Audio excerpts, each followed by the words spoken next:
అందరికీ నమస్కారం అండి. ఈ వీడియోలో మనం శివరాత్రి కథ గురించి, శివుడే పార్వతీదేవికి బోధించిన పవిత్ర కథ గురించి తెలుసుకుందాం.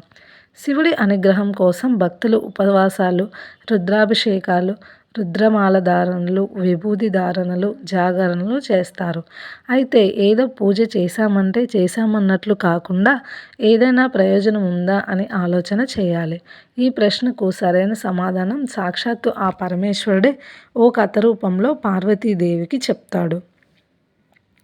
శివుడి ఆజ్ఞ లేనిదే చీమైనా కుట్టదు అనే విషయం అందరికీ తెలిసిందే.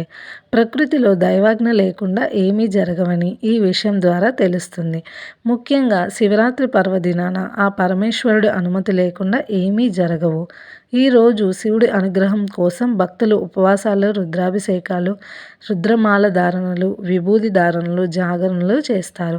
అయితే ఏదో పూజ చేశామన్నట్లు కాకుండా ఏదైనా ప్రయోజనం ఉందా అని ఆలోచన చేయాలి. ఈ ప్రశ్నకు సరైన సమాధానం సాక్షాత్తు ఆ పరమేశ్వరుడే ఓ కథ రూపంలో పార్వతీదేవికి చెప్పాడు. పూర్వం బోయవాడు ఉండేవాడు. వృత్తిరీత్యా అడవికి వెళ్ళి జంతువులు వేటాడి కుటుంబాన్ని పోషించుకుంటూ ఉంటాడు. అయితే ఓ ఉదయాన్నే వెళ్ళిన అతడికి ఒక్క మృగం కూడా కనిపించలేదు. పొద్దుపోయేదాకా ఎదురు చూసినా ఫలితం దొరక్కపోవడంతో నిరాశగా ఇంటి ముఖం పట్టాడు.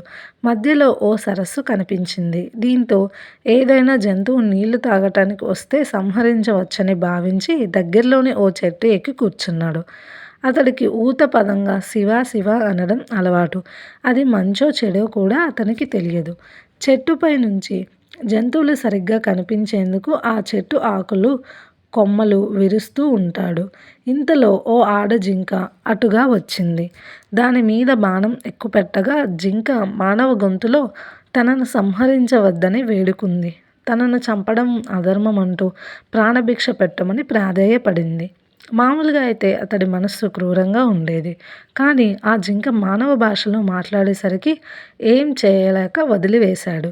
అలా రెండో జాము కూడా గడిచింది. ఇంతలో ఇంకొక ఆడ జింక అటుగా వచ్చింది. దాన్ని కూడా సంహరించాలని అతడు భావించగా తను బక్కపల్చగా ఉన్నానని, తన మాంసంతో మీ కుటుంబం ఆకలి తీరదంటూ విడిచిపెట్టమని కోరింది. కాసేపటికి నీకు ఏ జంతువు దొరకనట్లయితే తానే తిరిగి వస్తానని వేడుకుంది. మొదటి జింక కూడా ఇలాగే పలికేసరికి ఆశ్చర్యపోయిన వేటగాడు తన ప్రాప్తం అంతే అనుకొని దాన్ని విడిచిపెట్టి ఇంకో జంతువు కోసం ఎదురు చూడసాగాడు. ఇంతలో మూడో జాము గడిచేసరికి ఓ మగజింక అతడికి కనిపించింది. దాన్ని బాణంతో సంహరిద్దామని అనుకునేంతలోగా ఆ మగజింక కూడా మానవ భాషలో మాట్లాడింది. రెండు ఆడజింకలు ఇటుగా వచ్చాయా అని అతడిని అడిగింది. వచ్చాయని, తనకు ఏ జంతువు దొరక్కపోతే తామే వస్తామని అతనుకు చెప్పినట్లుగా ఆ వేటగాడు మగజింకకు చెప్పాడు. అప్పుడు ఆ మగజింక అయితే ఆ రెండు జింకలను ఓసారి చూసి వస్తానని, అప్పుడు తనను చంపమని పలికి వెళ్ళింది. ఇంతలో నాలుగో జాము కూడా గడిచి సూర్యోదయమైంది. తనకు మాటిచ్చిన మూడు జింకల కోసం ఎదురు చూస్తూ ఉన్నాడు. చెట్టు మీదే కూర్చున్నాడు వేటగాడు. ఇంతలో మరొక జింక దాని పిల్ల అటుగా రావడం గమనించాడు. విల్లెక్కుపెట్టిన బోయవాడితో ఆ జింక కూడా తన పిల్లను ఇంటి వద్ద విడిచిపెట్టి వస్తానని, అప్పటి వరకు ఆగమని పలికి చెప్పి వెళ్ళింది. మరికొద్దిసేపటికి 4 జింకలు బోయవాడికిచ్చిన మాట ప్రకారం వచ్చి సత్యనిష్టతో తమను చంపమని ప్రాధేయపడ్డాయి. ఆ జింకల సత్ప్రవర్తన వేటగాడిలో మార్పు తీసుకొచ్చింది. ఆ రాత్రంతా అతడు కూర్చున్నది మారేడు చెట్టు కావడం, అతనికి తెలియకుండానే శివనామ స్మరణ చేయడం, తన చూపునకు అడ్డుగా వచ్చిన మారేడు ఆకులను కోసి కింద పడేయడం చేశాడు. ఆ చెట్టు కిందనే ఓ పాత శివలింగం ఉండడం వల్ల ఆ మారేడు దళాలు లింగంపై పడ్డాయి. దీంతో మారేడు దళ పూజ ఫలితాన్ని ఇచ్చింది. 4వ జాము వరకు మెలకువతో ఉన్నాడు కాబట్టి జాగరణ ఫలితం కూడా వచ్చింది. క్రూరాత్ముడైనప్పటికీ ఈ పుణ్యకార్యాల వల్ల అతడి మనస్సు నిర్మలమైంది.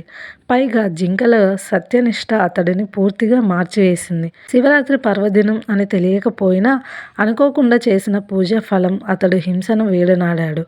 జింకలు తమ సత్యనిష్టతో పరమేశ్వర అనుగ్రహం పొంది మృగశిర నక్షత్రంగా మారాయి. వేటగాడు ఆ నక్షత్రానికి వెనుక ఉజ్వలంగా ప్రకాశిస్తూ లుబ్ధక నక్షత్రం అనే పేరుతో నిలిచిపోయాడు. హింస చేయాలనుకున్నప్పుడు క్షణకాలం ఆగి ఆలోచిస్తే మనస్సు దాని నుంచి మరలుతుంది అని తెలుసుకున్నాడు. జింకలను చంపడంలో కాలయాపన చేసిన బోయవాడు చివరకు అహింసవాదిగా మారగలిగాడు. ఇలా ఆ శివరాత్రి పర్వదినం యొక్క కథ గురించి శివుడు పార్వతీదేవికి బోధించాడు.